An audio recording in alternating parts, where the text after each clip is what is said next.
.com पर, साथ ही साथ आप हमें व्हाट्सएप कर सकते हैं 7045220000 पर, और उसके साथ साथ इस कार्यक्रम का हिस्सा भी आप बन सकते हैं। आज हमारे साथ बातचीत करने के लिए फिनफिक्स रिसर्च एंड एनालिटिक्स की फाउंडर प्रवलीन बाजपेयी मैम मौजूद हैं, जिनसे हम बातचीत करेंगे आपके सवालों पर भी, और प्रवलीन मैम से हम बातचीत करेंगे आज के टॉपिक के ऊपर भी। प्रवलीन मैम, ये सिचुएशन जो अभी अराइज हो रही है, ये ऐसी सिचुएशन है जबकि भारतीय बाजार करीब करीब 30% से 40% के रिटर्न दे चुके हैं बीते एक साल में।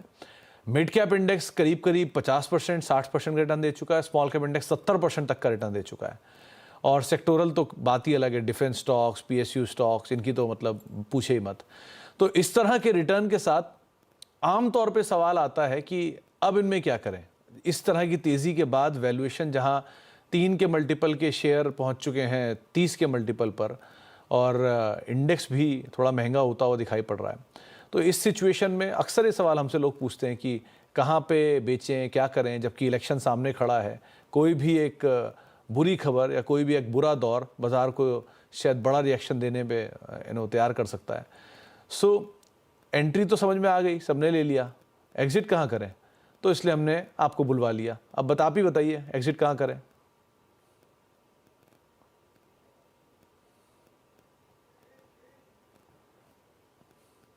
प्रवलीन मैम, सुन पा रहे हो आप? ओहो, लगता है प्रवलीन मैम से बातचीत हमारी नहीं हो पा रही, उनसे भी संपर्क टूट गया है। खैर, लेकिन अगर कुछ आंकड़ों के हिसाब से ही बात की जाए तो आंकड़ों के लिहाज से सबसे पहले निफ्टी, जो कि करीब करीब बीते एक सालों में 30% से 35% के आसपास के गेंस दे चुका है, लेकिन ज़्यादा largely mid cap and small cap के अंदर इन्वेस्टमेंट ज़्यादा है। और mid cap and small cap के अंदर जिस तरह की एग्जॉर्बिटेंट तेज़ी आई है, उसी के साथ साथ mid cap and small cap के फंड्स के अंदर भी जो एसआईपी का निवेश है वो ज़्यादा बढ़ता हुआ दिखाई पड़ रहा है। इसीलिए पॉसिबिलिटीज़ हमने ज़्यादा तलाशी थी। प्रवलीन मैम, आप क्वेश्चन सुन के कहाँ चले गए थे? आप जवाब नहीं दिया आपने कि एग्जिट कैसे करें? सॉरी सॉरी सुमित जी, मेरी स्क्रीन एग्जिट हो गई। थोड़ा इंटरनेट अनस्टेबल था आई थिंक। Ji ma'am. बिल्कुल आई थिंक हम लोग अक्सर बात करते हैं सुमित जी कि निवेश कैसे करना चाहिए, कहाँ करना चाहिए, and definitely exit strategy I think थोड़ा सा अंडर डिस्कस्ड टॉपिक होता है ज्यादातर। और ऐसे मार्केट्स में एक फील होता है काफी निवेशकों को कि क्या हम प्रॉफिट बुकिंग कर ले। तो हम ब्रॉडली 4 कंडीशंस लेके चलते हैं जहाँ पे आई थिंक एग्जिट आपको अपनी इन्वेस्टमेंट से करना चाहिए। उससे आपको एक क्लैरिटी रहेगी कि आपका क्या रोड मैप है, कि आपको कब अपने सही समय है आपके निवेश से निकलने का। पहला है सुमित जी, जब आप अपने फाइनेंशियल गोल्स के पास हैं। जैसे आपने बताया मार्केट्स ने इतने अच्छे रिटर्न दिए हैं पिछले 1 साल में, तो काफ़ी पैसा बन चुका है निवेशकों का। और उन निवेशकों के लिए जिनके कोई भी फाइनेंशियल गोल्स आज से 1 साल बाद है, 1.5 साल बाद है, डेफिनिटली वहाँ पे कुछ प्रॉफिट बुकिंग शुरू करनी चाहिए। और धीरे-धीरे आपको अपना पोर्टफोलियो इक्विटी से निकाल के डेट में रखना चाहिए। मान लीजिए आज आपका बच्चा 11वीं या 12वीं में आ चुका है और कॉलेज की फी के लिए आपको पैसा चाहिए होगा, तो डेफिनेटली इस टाइप के गोल्स के लिए जो आगे बहुत ज्यादा पोस्टपोन नहीं हो सकते हैं, आपको वो जो एक स्विच है इक्विटी से फिक्स्ड इनकम की तरफ, उसको शुरू करना चाहिए। तो ये एक पहली सिचुएशन है जहां से आप अपनी धीरे धीरे निवेश से एग्जिट करें। सेकंड सुमित जी, हम अक्सर बात करते हैं एसेट एलोकेशन की, कि आपके पास आपके पोर्टफोलियो में इक्विटी होना चाहिए, फिक्स्ड इनकम, गोल्ड होना चाहिए। और इसका हम एक परसेंटेज डिसाइड करते हैं आपके रिस्क एपेटाइट पे। मान लीजिए कि कोई थोड़ा कंजर्वेटिव इन्वेस्टर है और वो चाहते थे सिर्फ 20% इक्विटी हो, बाकी 80% उनके पास फिक्स्ड इनकम हो। पर जैसे मार्केट्स भागी हैं, आज की करंट वैल्यूएशन के हिसाब से अगर वो 20-25 तक चला गया है एंड ही इज कंफर्टेबल और शी इज कंफर्टेबल कि उतना जोखिम वो उठा सकते हैं, फिर तो आपको एग्जिट करने की जरूरत नहीं है। पर मान लीजिए वही 20% अब जाके 30% पे बैठ गया है और वो उनके शायद कंफर्ट लेवल के बियॉन्ड हो, तो वहां आप थोड़ा सा एग्जिट करके वापस फिक्स्ड इनकम में मूव हो सकते हैं। ये हमारी सेकंड सिचुएशन हो गई। थर्ड सिचुएशन कुछ आज के दौर की है, जहां पे हम देखते हैं कि आप सिर्फ प्रॉफिट बुकिंग के पॉइंट ऑफ व्यू से आपको लगता है कि मेरा कोई स्पेसिफिक गोल नहीं है, मेरा पैसा बन गया है एंड मार्केट्स इतनी यूफोरिक हैं, तो मैं थोड़ा पैसा निकाल लूं मार्केट से। तो डेफिनेटली वो भी एक वैलिड रीजन हो सकता है निवेश से निकलने का। और यहाँ पे आपको लालच से दूर रहना है। ऐसा हो सकता है आपने 40% रिटर्न्स बनाए हो, अब आप सोचें कि और 5% बन जाए या 7 10% बन जाए, मैं इलेक्शन डे की वेट करूं, उस चक्कर में आप मत पड़िए। अगर आपको लगता है कि आपके जो आपकी प्लानिंग थी उस हिसाब से आपने रिटर्न बनाया है, तो डेफिनेटली आप एग्जिट कर सकते हैं। ये हम एक्सट्रीम यूफोरिक मार्केट्स की बात कर रहे हैं सुमित जी। और जो फोर्थ है, ज्यादातर म्यूचुअल फंड्स में हम कहते हैं कि अगर फंड्स का कोई बेसिक डायनामिक्स चेंज हुए हैं, जैसे हमने पिछले साल मार्च में देखा टैक्सेशन में चेंजेस हुए थे, जब निर्मला सीतारमण जी ने बताया कि भाई डेट फंड्स में अब हमारा इंडेक्सेशन अप्लाई नहीं करेगा, तो बहुत सारी हाइब्रिड की कैटेगरीज थी जैसे कि कंजर्वेटिव हाइब्रिड, उन पे इम्पैक्ट आया।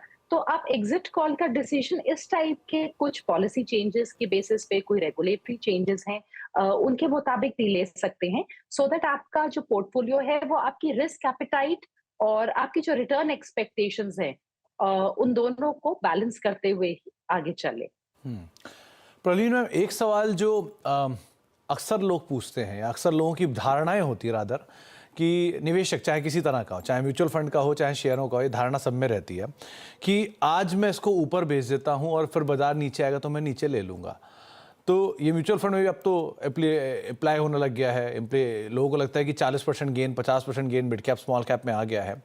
1-1.5%, 2% का एग्जिट लोड अगर लग भी गया तो ठीक है, फिर भी बहुत बड़ा गेन आ जाएगा। और कहीं बाजार यहाँ से 10% नीचे आता है किसी करेक्शन या किसी वजह से, क्योंकि ओवर हीटेड है, तो मैं दोबारा एंटर कर जाऊंगा। तो आपके सामने तो ये रोजीमर्रा में आती होंगी चीजें, आप कैसे इन्हें डील करते हो, क्या कहते हो उस समय?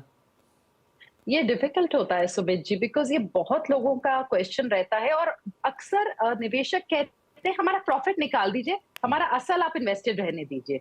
तो मैं इसका आपको एक उदाहरण दूंगी। जमीन है अगर हमारे पास, मान लीजिए हमारे पास 1 एकड़ जमीन है और उसने बहुत अच्छे, आज के टाइम पे हमें एप्रिसिएशन हुई है, रिटर्न्स दिख रहे हैं, तो क्या आप वो जमीन के ऊपर भी सेम प्रिंसिपल अप्लाई करेंगे कि आप थोड़ा टुकड़ा बेचें और आप फिर से कहीं पे नई या तो जमीन लीजिए? तो यानी कि उसके लिए आपके माइंड में बहुत क्लैरिटी होनी चाहिए सुमित जी, कि अगर आप एग्जिट कर रहे हैं तो आपको कहाँ पे वो जमीन मिल रही है जो आपको लगता है सस्ती है, जिसका फ्यूचर पोटेंशियल अच्छा है और वो कल को आपको अच्छे रिटर्न्स देगी। यानी कि किसी भी एग्जिट डिसीजन के पीछे आपकी जो री इन्वेस्टमेंट की स्ट्रैटेजी है वो उतनी ही पक्की होनी चाहिए। और अगर आपको लगता है कि आपने उसी जमीन के टुकड़े को आप किसी तरीके का सोच रहे हैं कि वहां पे जब कुछ गिरावट आएगी हम तब लेंगे, अगर जमीन अच्छी है तो जरूरी तो नहीं है कि वहां पे आप गिरावट देखें ही। तो इसीलिए छोटे हिकअप्स को आप अवॉइड करिए, जिसको बोलते हैं माइक्रो मैनेजमेंट करने की मेरे ख्याल से कोशिश अपने निवेश में नहीं करनी चाहिए। 10 साल 15 साल के जब आपके टाइम है आपके पास इन्वेस्टमेंट का, तब मेरे ख्याल से इस तरीके के अगर आप डिसीजंस लगातार लेने की कोशिश करेंगे कि हम एग्जिट कर लें और फिर हम सस्ता हो तो वापस डालें, तो मेरे ख्याल से आपकी एनर्जी ज्यादा जाएगी और शायद फाइनल आउटकम में कुछ में भी आधे 1% का डिफरेंस हो सकता है, उससे ज्यादा अधिक नहीं। हमने देखा है कि पेशेंस जिस तरीके से मार्केट्स में रिवॉर्ड करता है, ऑब्वियसली आपकी जो सॉलिड होनी चाहिए बेसिक पोर्टफोलियो, पर जिस तरीके से पेशेंस रिवॉर्ड करता है वो कोई और चीज नहीं करती। तो प्रवीण मैम, जो मैं समझ पाया हूँ वो ये कि अगर आप अपनी इन्वेस्टमेंट जर्नी में हैं 15 से 20 साल के लिए, और आपकी 15 से 20 साल की जर्नी में आपके इन्वेस्टमेंट्स बढ़ते जा रहे हैं, तो आपके गोल्स जैसे जैसे आते जाएं, आप अपने गोल्स के हिसाब से पैसा निकालते रहिए, इर्रिस्पेक्टिव कि आपके इन्वेस्टमेंट कितना बढ़ते जा रहे हैं, कहाँ तक जा रहे हैं। अगर मान लीजिए आपका गोल आधे पैसे से ही पूरा हो रहा है, तो आप अपना गोल पूरा कर लीजिए और बाकी पैसा निवेशित रहने दीजिए, वो आने वाले समय में शायद अगले गोल के लिए आपको तैयार कर देगा। कुछ ऐसा समझूं मैं? जी, बिल्कुल, बिल्कुल सुमित जी, हमारी जो पूरी ये जर्नी है, हम शुरुआत ही इस सफर की इसलिए करते हैं बिकॉज़ हमारे पास सबके सामने फाइनेंशियल गोल्स खड़े हैं। स्पेशली इक्विटी इन्वेस्टिंग में हम इसलिए करते हैं ताकि हम इन्फ्लेशन बीटिंग रिटर्न्स पा सकें, हमारा रियल रिटर्न पॉजिटिव हो, बच्चों की एजुकेशन हो गई, रिटायरमेंट हो गई, और जैसे-जैसे हमारे गोल्स हमारे सामने आते हैं, जितना पैसा अगर आप उससे ज़्यादा अधिक जमा कर पाए हैं, तो बहुत ही अच्छा है ये तो, कि आपका कुछ पैसा बच जाएगा। पर अगर नहीं, पर गोल्स के करीब आते, जैसे आप मान लीजिए सुमित जी, हमें पता है कि हमें 500 मीटर बाद पेट्रोल भरवाना है रास्ते में रुक के, तो हम धीरे होना शुरू हो जाएंगे, हम देखेंगे कि पेट्रोल पंप अब कितनी दूर है, हमारी स्पीड गाड़ी की कम हो जाएगी। वैसे ही आपको हल्का हल्का करके अपने इक्विटी से फिक्स्ड इनकम की तरफ डेफिनेटली मूव करना है, जैसे जैसे आपके गोल्स पास आ रहे हो। आप लास्ट डे तक वेट ना करिए, बिकॉज अगर कोई कोविड जैसा इवेंट हो गया, तब आपकी इन्वेस्टमेंट्स में वो बहुत ही बड़ा नेगेटिव इम्पैक्ट उस टाइम पे ला सकता है। तो एक जर्नी है। और उस जर्नी का हिस्सा रहिए, जर्नी को एंजॉय करिए, बढ़ने दीजिए, आगे बढ़ते रहिए और जहाँ जहाँ आपको बीच बीच में लगे कि अब आपको पैसे की ज़रूरत है, वहाँ वहाँ पर अपने गोल्स के हिसाब से आप पैसे निकालते रहिए। एग्जिट का सबसे अच्छा तरीका यही है। टाइम कभी मत करिए एग्जिट अपनी इन्वेस्टमेंट को या मार्केट को, क्योंकि टाइमिंग बदल सकती है कभी भी। जैसे कि अभी एक इम्पॉर्टेंट बात बोली प्रॉब्लम मैम ने कि हो सकता है आपके निवेश में बाजार की गिरावट में उतना असर ना है क्योंकि उसकी क्वालिटी अच्छी है, तो इस लिहाज से भी आपको अपने निवेश की जो प्रक्रिया है उसको जारी रखना चाहिए। अब आगे बढ़ते हैं और बातचीत कर लेते हैं हम अपने दर्शकों से। पहले दर्शक पश्चिम बंगाल से हमारे साथ मौजूद हैं, पार्थ सारथी साहब मौजूद हैं बातचीत करने के लिए। दास साहब नमस्कार, क्या सवाल है आपका? नमस्कार sir, good evening sir, how are you sir? बिल्कुल बढ़िया। दास साहब आप बताइए, वहाँ के तूफान के बाद क्या सिचुएशन है? आप ठीक हैं? आपके सब? जी सर, अभी तो सर नॉर्मल है सर। यहाँ पे 2 दिन काफी तूफान बारिश हुआ सर, अभी सब नॉर्मलाइज हो गए यहाँ पे। चलिए बहुत बढ़िया, ध्यान रखिएगा अपना। और सवाल क्या है आपका?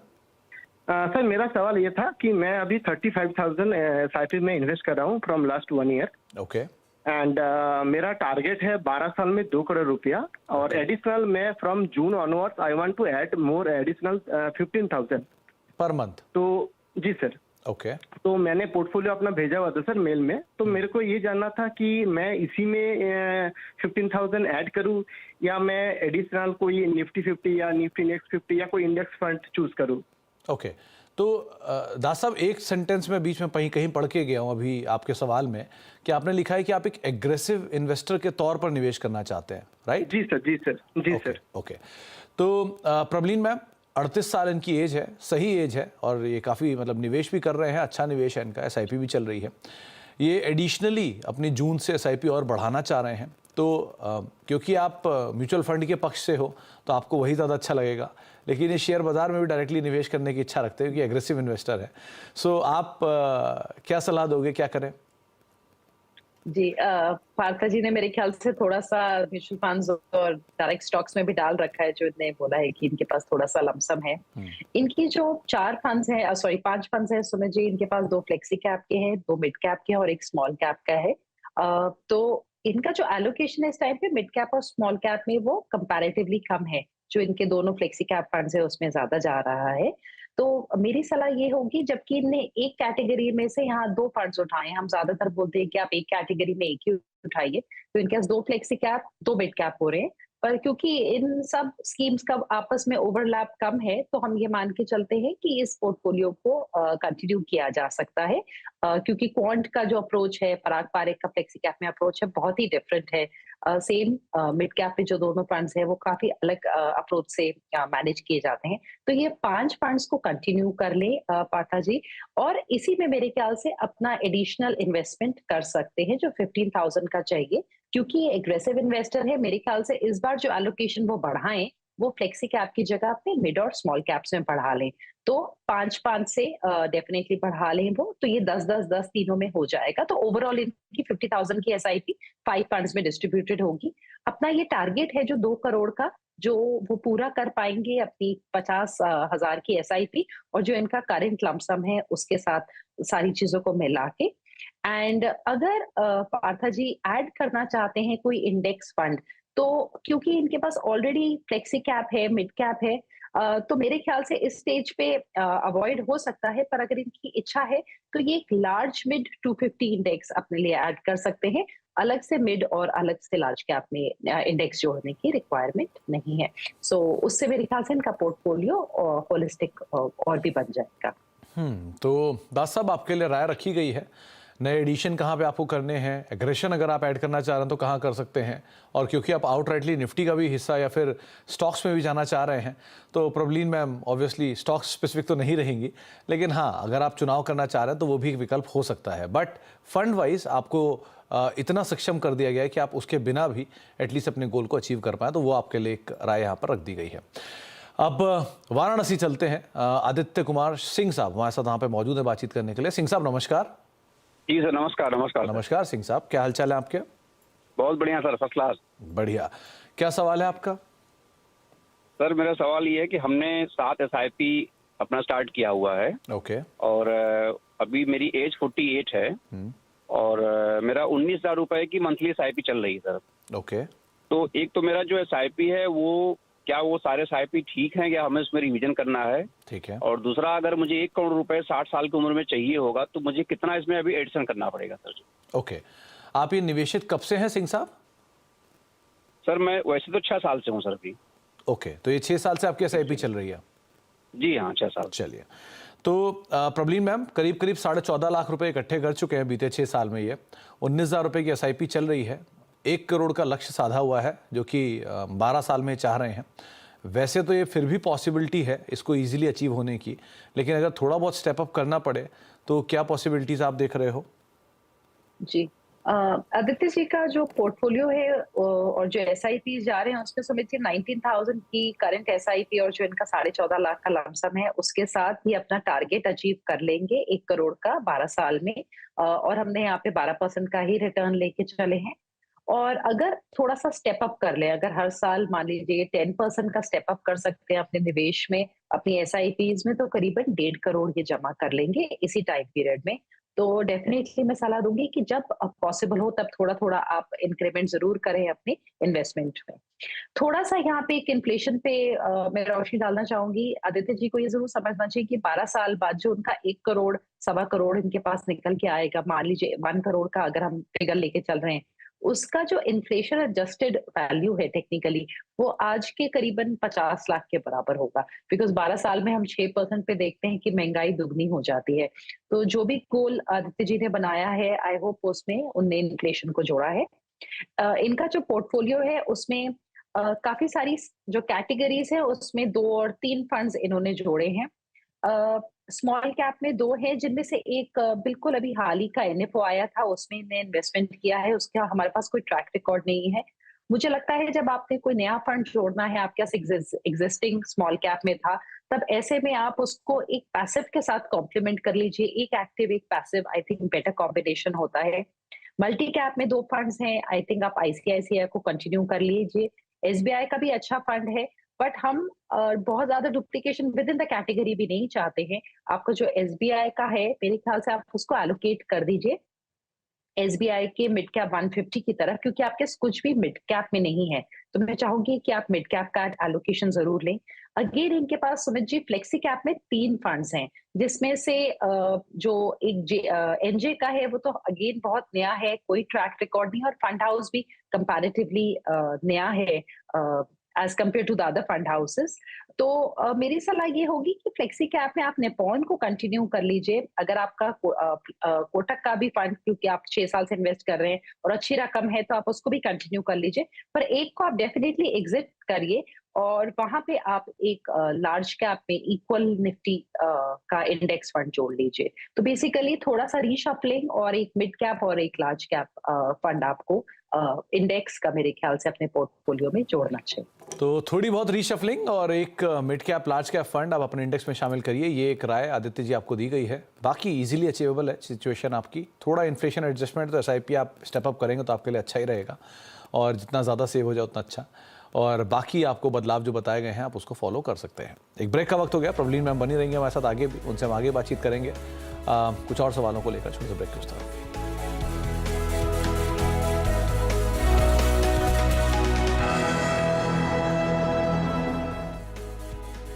वेरी क्लोजली, अगर आप लॉन्ग टर्म इन्वेस्टर्स हैं तो आपको अच्छे कंपनी में, अच्छे मैनेजमेंट में लॉन्ग टर्म इन्वेस्ट होल्ड करके रखना है।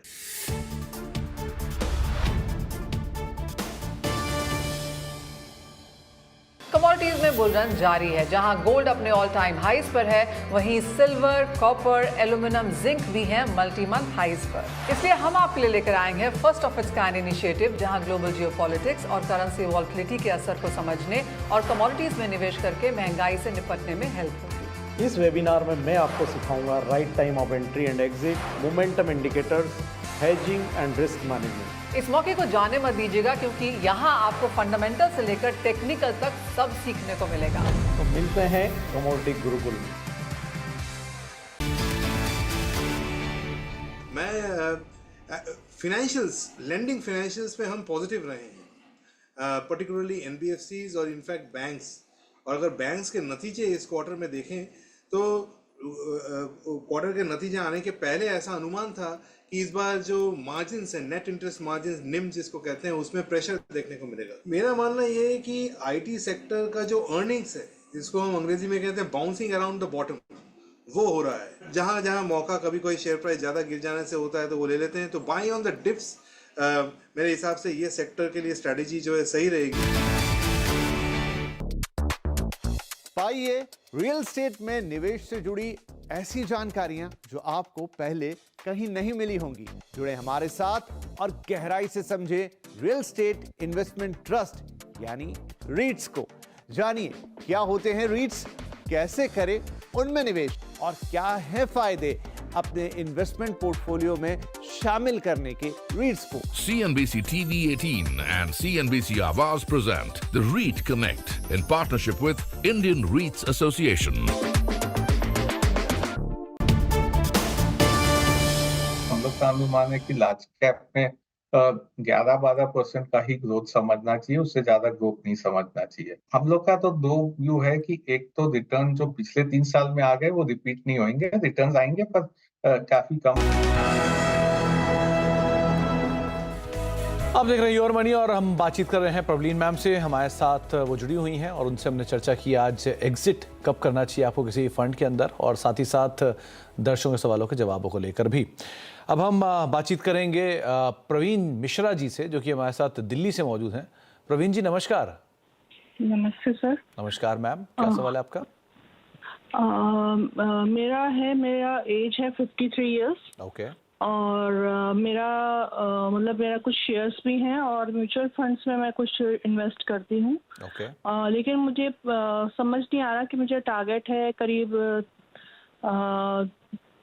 7 इयर्स में 2 करोड़ का। ओके। अभी तो आप कितने के एसआईपी कर रहे हैं? जी, एसआईपी कर रही हूँ मैं। एसआईपी करीब 50 के करीब की है, अभी मैंने रिसेंटली ही स्टार्ट करी है। 50,000 के आसपास की? जी जी। ओके। और आपके पास एग्जिस्टिंग जो पोर्टफोलियो इकट्ठा हुआ है वो कितना है? अभी इसका म्यूचुअल फंड का, एसआईपी म्यूचुअल फंड का करीब 5 लाख। 5 लाख का। तो अभी हम आपके शेयरों को किनारे रख देते हैं, सिर्फ म्यूचुअल फंड की बात कर लेते हैं। और प्रवलीन मैम, आप इसको बढ़ा सकती हैं प्रवीण मैम, आगे चल के अगर जरूरत पड़ेगी तो थोड़ा बहुत? हाँ बढ़ा सकते हैं। ओके। तो प्रवलीन मैम 50,000 रुपए के आसपास की एसआईपी चल रही है। मैं शेयरों को अभी साइड में रखता हूँ। तो 7 से लेके 8 साल में ये 2 करोड़ का एक कॉर्पस चाह रही हैं। तो समय तो कम है, लेकिन जो एसआईपी का अमाउंट है वो ठीक है, उसको थोड़ा और बढ़ा भी सकते हैं। तो पहले दिन का पोर्टफोलियो चेक करिए क्या सही है। दूसरा, क्या इनका गोल अचीवेबल है? सिर्फ म्यूचुअल फंड से ही, इक्विटी को साइड छोड़ देता हूँ तो। सुमित जी, पहले तो एक कोई लेडी कॉलर है, मुझे इतनी खुशी हो रही है बिकॉज बहुत कम बात करने को मिलती है विमेन इन्वेस्टर्स से। इनका जो लक्ष्य है 7 से 8 साल का, उसमें अगर हम एक कॉम्बिनेशन अप्रोच लेके चले तो शायद इनका गोल पूरा हो सकता है। अगर हम एक्सक्लूसिवली एसआईपी की बात करें सुमित जी, तो इनको 1,20,000 की एसआईपी करने की जरूरत है अगर 8 साल में इनको हम 12% का एक्सआईआर लेके चले। अगर हम इसको थोड़ा सा ज्यादा रिटर्न भी एक्सपेक्ट करके चलेंगे तो भी जो आस्क है इनको ऑलमोस्ट दुगना करने की जरूरत है अपनी निवेश जो मंथली इन्वेस्टमेंट है। अगर इनके पास 5 लाख इकट्ठा हो चुका है, वो भी थोड़ा सा इस टाइम पे कम है जो अपने लक्ष्य को पाने के लिए।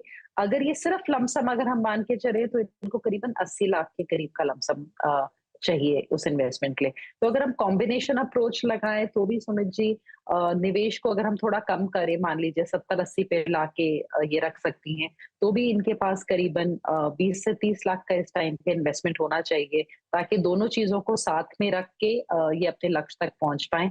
तो अगर प्रवीण जी थोड़ा सा अपना होराइजन बढ़ा पाएंगी तो मेरे ख्याल से वो बहुत अच्छा है। अगर ये और 2 से 3 साल अपने निवेश में जोड़ पाएंगी तो ज्यादा पॉसिबिलिटी हो जाएगी, इन्वेस्टमेंट होराइजन अगर इंक्रीज हो सकता है अपने टारगेट को अचीव करने के लिए। और इनका जो पोर्टफोलियो है वो इस टाइम पे जो टाइम होराइजन हमें दिया गया है सुमित जी, वहां पे थोड़ा मैं चाहूंगी कि लार्ज कैप टिल्टेड रहे।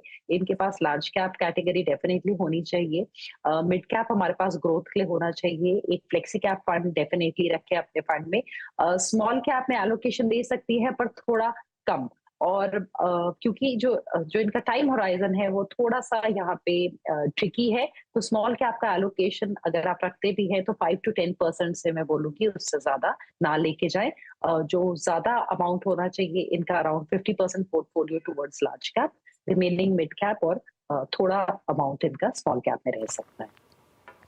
तो आपको राय दी गई है प्रवीण जी, आप अपने पोर्टफोलियो में उसके हिसाब से फेरबदल कर सकते हैं। जो सजेशन आपको दिए गए हैं प्रवीण मैम की तरफ से उसको आप इंप्लीमेंट कर सकते हैं। प्रवीण मैम, जो नए निवेशक हैं उनके लिए टॉप 4 फंड्स। सुमित जी, जो मुझे अच्छे लग रहे हैं, करंट मार्केट्स में बहुत ज्यादा कंफ्यूजन है कहाँ लगाए, और मीडियम टर्म के होराइजन के लिए मुझे लगता है एक बैलेंस्ड एडवांटेज फंड अच्छी कैटेगरी है। अगर आपका 4 से 5 साल का होराइजन है, SBI का बैलेंस्ड एडवांटेज फंड। उसके बाद मुझे लगता है इंडिया में जो कंजम्पशन है, जो हमारी ग्रोथ स्टोरी है वो बहुत स्ट्रांग है कंज्यूमरिज्म की, और जैसे हमारी पर कैपिटा इनकम बढ़ती है मुझे लगता है जो हमारी डिस्क्रिशनरी स्पेंडिंग है वो और बढ़ेगी, क्योंकि दाल रोटी के बियॉन्ड आज लोग अपने एस्पिरेशंस पे खर्चना चाहते हैं। उसके लिए मेरी चॉइस है मिराई का ग्रेट कंज्यूमर फंड। एंड इसके अलावा एक पैसिव फंड है जो लार्ज और मिड कैप में हमें एक्सपोजर देता है 250 इंडेक्स में, एंड इसके साथ एक कॉम्बिनेशन में निपॉन का मल्टी कैप फंड जो हमें लार्ज मिड स्मॉल तीनों का एलोकेशन देगा एट ऑल टाइम्स 25%, और इसके अलावा जो 25% बचेगा वो फंड मैनेजर के डिस्क्रिशन पे इन्वेस्ट होगा। तो अपनी रिस्क एपेटाइट और अपने इन्वेस्टमेंट होराइजन के साथ ही कोई भी निवेशक इन कोई फंड्स में से पिक करे। ये 4 टॉप 4 फंड्स हैं जिनके ऊपर आप निवेश कर सकते हैं, या फिर अपने निवेश की शुरुआत इन टॉप 4 फंड के साथ कर सकते हैं अगर आप निवेश की शुरुआत करने जा रहे हैं तो। बहुत बहुत शुक्रिया प्रवीण मैम हमारे साथ मौजूद रहने के लिए और बाज़ारों पर बातचीत करने के लिए, सभी सवालों के जवाब देने के लिए और आज के इंटरेस्टिंग टॉपिक पर भी अपना व्यू हमारे साथ शेयर करने के लिए। फिलहाल योर मनी को अब यहीं समेटेंगे, एक ब्रेक का वक्त है और ब्रेक के उस पार भी खबरों का सिलसिला बना रहेगा। फिलहाल इतना ही, नमस्कार।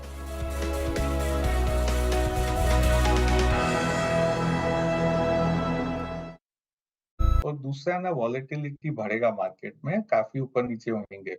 अपने इस क्वार्टर में भी, पिछले क्वार्टर में देखने मिला था जब लार्ज कैप में वॉलेटिलिटी नहीं आई है, पर स्मॉल कैप और मिड कैप में देखे तो काफी वॉलेटिलिटी थी। दूसरा जो अभी देखने मिलेगा कि चाइना का स्लो डाउन है तो उन लोग करता क्या है, तो मेरा अनुमान है कि हो सकता है चाइना अपना करेंसी डिवैल्यू कर देवे अगले 3 महीना में कहीं पे, तो उसका एक इम्पैक्ट मेटल प्राइसेस पे आ सकता है।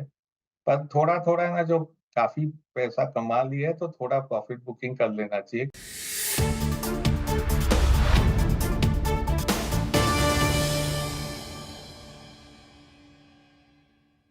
फ्यूचर एक्सप्रेस में आप सभी का स्वागत है।